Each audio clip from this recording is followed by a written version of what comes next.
Alright, so I'm going to be changing out the bearing in here, but while I was under here, I saw a little bit of a leak. I pushed the four-wheeler up a little bit, and it's like, that looks like the rear diff fluid, and sure enough it is, and it is coming from right there, so that is not good. We're going to try to fix that today too. Good times.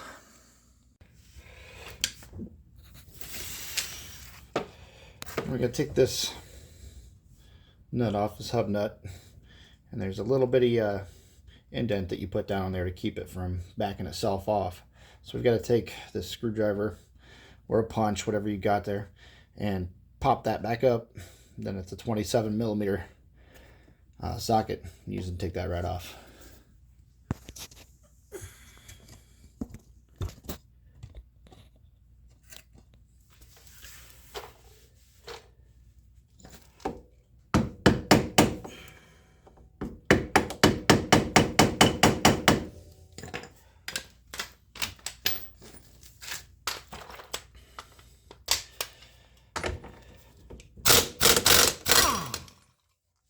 Ta-da.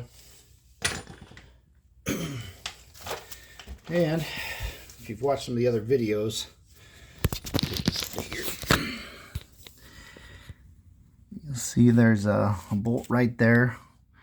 I need to get a light over here to show you a little bit better. But it's right there. This one right here.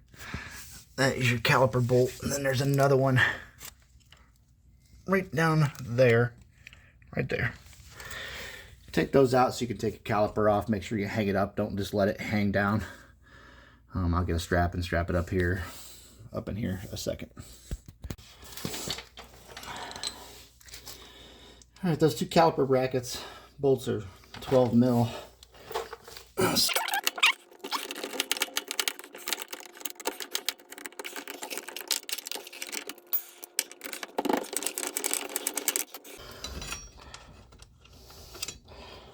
And there's one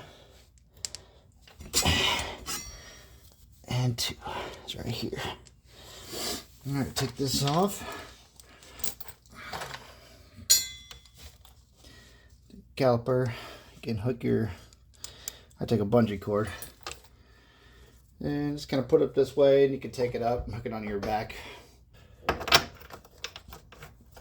That's right. So one side is a 17. I'll show you here in a second. I believe this side's a 14. Yep. I'm not sure why they did it like that, but so you got a 14 on your knuckle here, on your into your A arm, and then on the other side it's a 17 for some reason.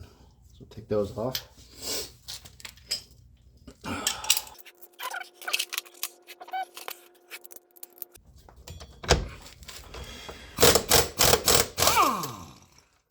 There we go. Same for the bottom.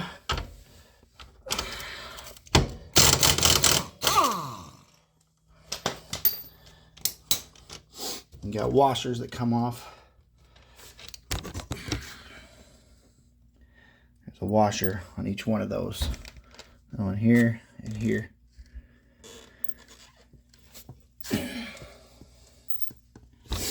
And now you just take, give these a little tap. They should pop right out. You might have to wiggle it a little bit. Your hub. And then you get both of the hub bolts out. Your hub and your rotor off. Lug studs were jacked up. Pop this off. And there's our bearing. And it's a little sketchy. I mean, actually, I don't think it's too bad. Might clean it up and probably just re-inject it, which I'll show you here in a second. But it keeps the tension off of all this. Alright, so originally this was going to be just a bearing job. So I got a ratchet strap up here. Let's go back here. You want to try to keep it off the plastic so it doesn't bend the crap out of your plastic. But you can get this A-arm up and out of the way, this upper A-arm here. Alright, like this.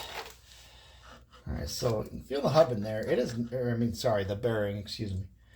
It is, it's got some resistance to it, like, as in, it feels actually really good. It's not super loose. If it's clanky and loose or spins really easy, it's got to come out.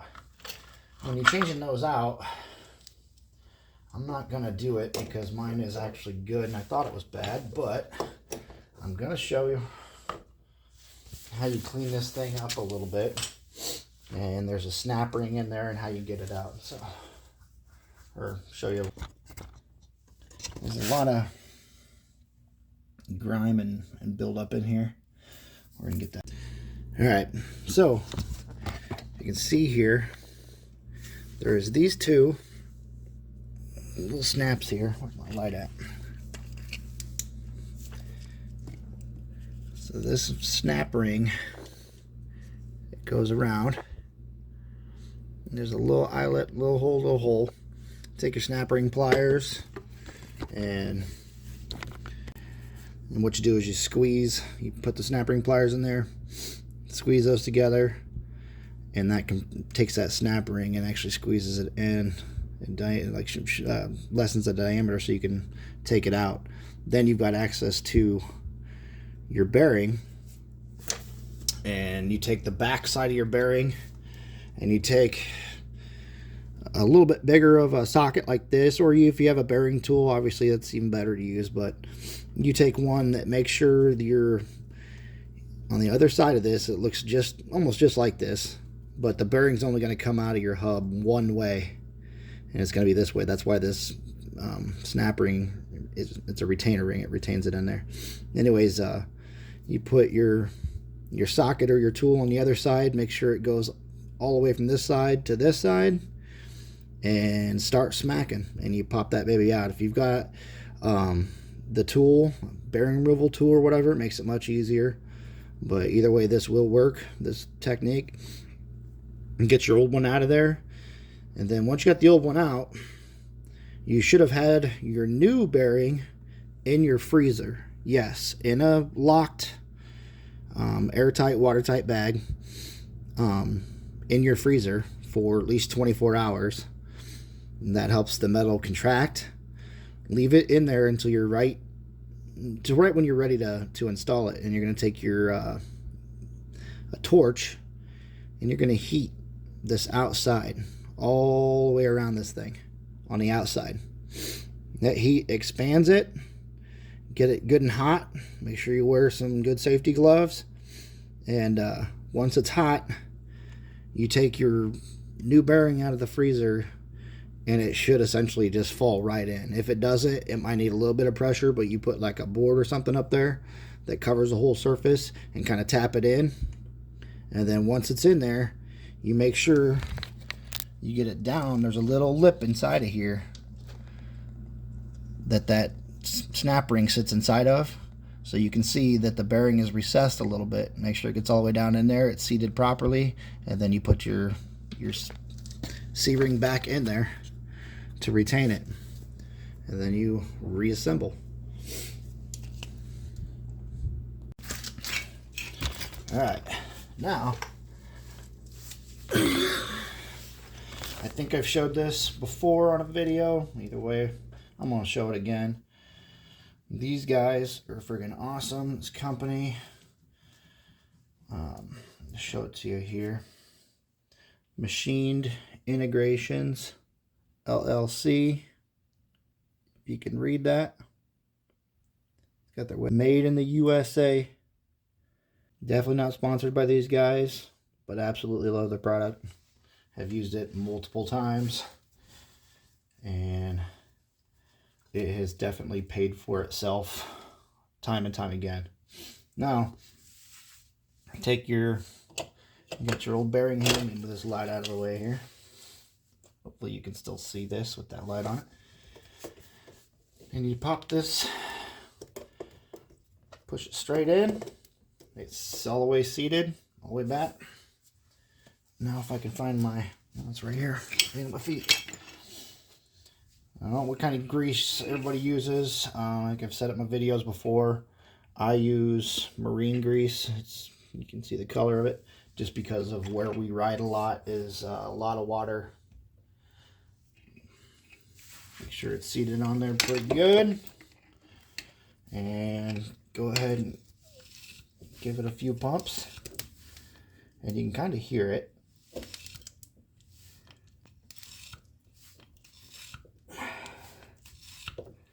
See how I go. So I'm getting a little bit more out than I probably need to. But I want to get any sand and nasty stuff out of there. And I've actually seen them before when you use these injectors, because they work so well, is you've actually had water and stuff come out of the bearings. And you grab some of this older stuff, and yeah, I mean, our bearing is good because there's no sand in there. There's nothing. A little different color to it, but that ain't no big deal. So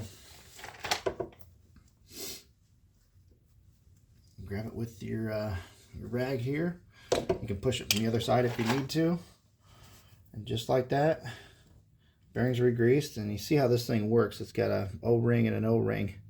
And there's little holes, if you can see that. And they actually inject more grease into your bearing. Because even though they're quote unquote sealed bearings, there is a line in there because it's two halves pushed together. So it injects new grease all the way around into that. And just like that, your bearing is rejuvenated and ready to go again. And if you put a brand new bearing in,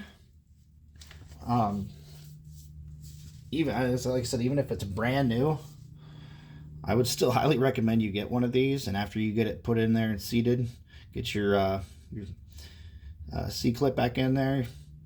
That you give it, well, probably 2 or 3 at least good full pumps of whatever grease that you choose, and you'll be surprised how much it actually takes even on a new one. And it will extend the life tremendously. Even if you get some of the more expensive bearings, you will find that sometimes they lack a little bit of grease. Thanks for watching.